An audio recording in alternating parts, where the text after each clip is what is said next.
Hi, I'm Jake Munsey and today I'm reviewing the BMW M5 E39. So when the M5 E39 came out in the late 90s, it completely rewrote what was considered a fast saloon car. 400 horsepower, 0 to 60 in around 5 seconds. It's almost Ferrari quick, yet in a saloon that can take 5 very comfortably, and it is a very comfortable car. It's been my favourite car actually for as long as I can remember, and fortunately now prices are at the point where it's like a second-hand Focus, so you can actually buy one for less than 10 grand, and a decent one at that. So that's what I did, and we're in it now.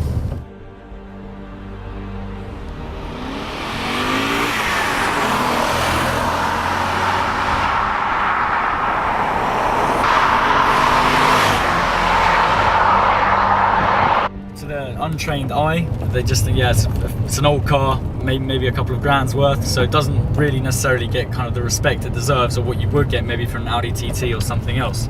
Although that doesn't really bother me, I quite like the understated side of it, and the fact that, yeah, it's very, very comfortable. You can drive around just literally between 1,000 to 2,000 RPM with enough power to just go as you want to go. You'll be sitting very happily, and then if you want, literally it will keep up. I've kept up with GTR 911, and it will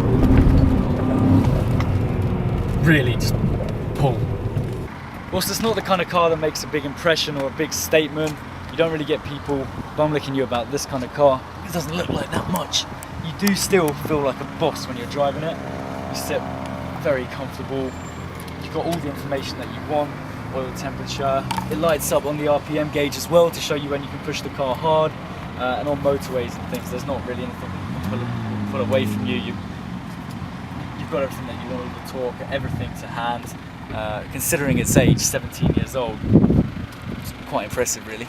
And having a naturally aspirated V8, obviously one of the best things is the noise.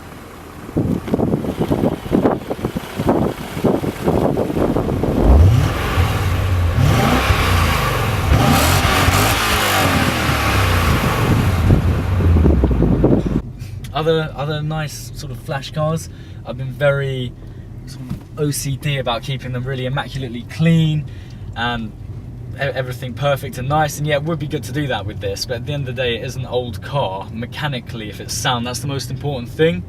So I use it like in the way that's meant to be used, and I keep it, yeah, a bit dirty, a bit rugged, because it's not going to look that impressive anyway, even if it's really clean to people, in the same way that a Porsche or something would. Alex Roy actually won the Gumball Rally, I think it was 3 times, using an M5, and obviously that's against Lamborghinis, Ferraris. This car really can just do big miles very easy. I'm taking it to the Nürburgring in a few weeks' time, and then we'll really see on the autobahns what it can do. I've had it over 150 already, and it's completely smooth, you wouldn't even know. And that is really a testament to BMW build quality and what this machine can do. Rear wheel drive.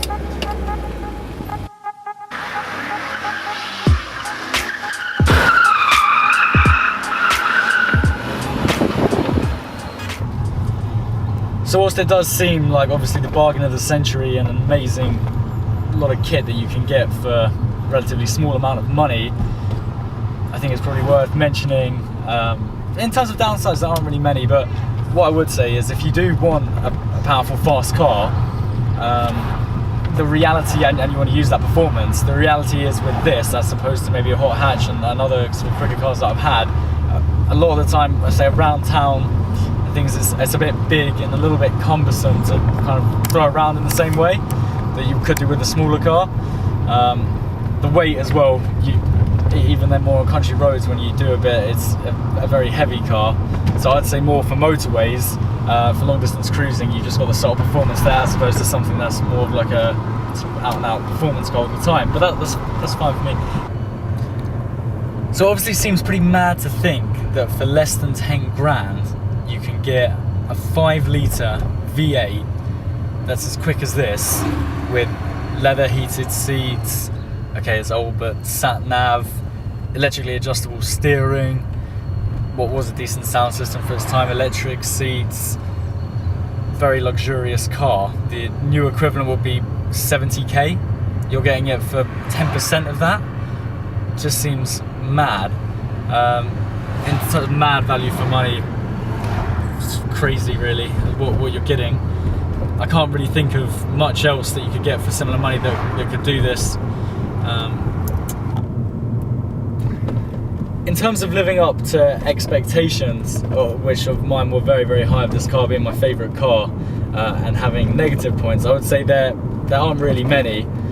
One thing now, after consideration, after having the car, I think for my age and what I want, even though it's really cool having the subtle performance and sort of having two cars in one, with it being so comfortable and refined and everything, and then also such a high performance car, I think for me at this age, more like an M346 that's just always a little bit more harder on edge, a bit more sporty, for me at this point is probably better, actually. You can't really, and with an M3 as well, you can sort of throw it around town a little bit more. This is just a bit big, a little bit sort of cumbersome and heavy. It comes a lot more effective, really, for high speed motorway cruising and bigger, larger roads. Obviously you've got the fuel consumption, which I don't mind paying for it because I love the performance of the car, but it's really, on longer journeys you're pushing 24 max. If it's around town, it's more like 14. So it does really eat into your wallet. £100 a time to fill up, and then you get around, well, less than 400 miles on the tank, 300 to 400 miles.